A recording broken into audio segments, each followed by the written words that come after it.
इतिहास कहता है कि जब भी प्रकृति कुपित होती है तो इंसान घुटनों पर आ जाता है। अगर आप सोचते हैं कि हीट वेव यानी सिर्फ गर्मी बढ़ना, तो जनाब आप गलत हैं। यह वही हीट वेव है जिसने दुनिया के कई हिस्सों में लाखों जिंदगियां ख़त्म कर दीं। यह वही हीट वेव है जो 2025 में भारत को भीषण संकट में डालने वाली है। इतिहास गवाह है कि जब भी प्रकृति का संतुलन बिगड़ा है, इंसानों को भारी कीमत चुकानी पड़ी है। अमेरिका के कई राज्यों में ऐसा ही हीट वेव आया था जिसका तापमान 48 डिग्री सेल्सियस तक पहुंच गया था। खेत सूख गए थे, नदियां भाप बनकर उड़ गईं, हजारों किसान बेघर हो गए, भोजन की कमी से लोग मर गए। साल 2015 भारत और पाकिस्तान की भीषण गर्मी। 2015 की गर्मी में भारत और पाकिस्तान में तापमान 50 डिग्री सेल्सियस तक पहुंच गया था। दिल्ली, राजस्थान, बिहार और आंध्र प्रदेश में 3500 से ज़्यादा लोग मर गए। अस्पताल लाशों से भर गए थे और गली मोहल्लों में पानी की तलाश में लोग भटक रहे थे।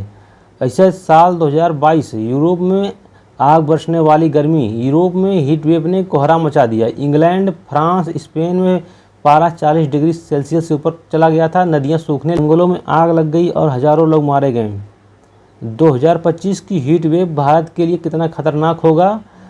अब 2025 में भारत भी उसी संकट के दरवाजे पर खड़ा है। मौसम वैज्ञानिकों का कहना है कि इस बार स्थिति और भी खराब हो सकती है। तापमान 50 डिग्री सेल्सियस से ऊपर जा सकता है। बिजली की संकट से एसी और कूलर काम नहीं करेंगे। नदियां और जलाशय सूख सकते हैं। पानी का संकट बढ़ सकता है। गर्म हवाएं जैसे कि लू लोगों को बेहोश कर सकती है। जानलेवा बीमारियां फैल सकती हैं। खेती पर असर पड़ेगा जिससे महंगाई बढ़ेगी और खाद्य संकट गहरा सकता है। लेकिन ऐसा क्यों हो रहा है? अब सवाल उठता है कि आखिर इतनी गर्मी हो क्यों रही है? क्या सूरज और ज़्यादा तेज हो गया या फिर इसके पीछे कोई और वजह है? वैज्ञानिकों का जवाब है, इंसान ही जिम्मेदार है। Global warming. जब से इंसान ने कोयला, पेट्रोल, डीजल का जलाना शुरू किया, तब से धरती का तापमान लगातार बढ़ रहा है। पेड़ों की कटाई, जंगल काटे जा रहे हैं जिससे धरती की ठंडक खत्म हो रही है। प्रदूषण और ग्रीन हाउस गैसें, फैक्ट्रियों और गाड़ियों से निकलने वाला धुआं धरती को गर्म कर रहा है। अगर हमने अभी भी कुछ नहीं किया तो 2025 की यह हीट वेव सिर्फ शुरुआत होगी। इसके बाद हर साल यह और ख़तरनाक होती जाएगी। इतिहास हमें सिखाता है कि आपदा को रोका नहीं जा सकता, लेकिन उनसे बचने के लिए उपाय जरूर किए जा सकते हैं। घर से बाहर जाने से बचें, खासकर दोपहर 12 से 4 तक। पानी खूब पिएं और शरीर को ठंडा रखने की कोशिश करें।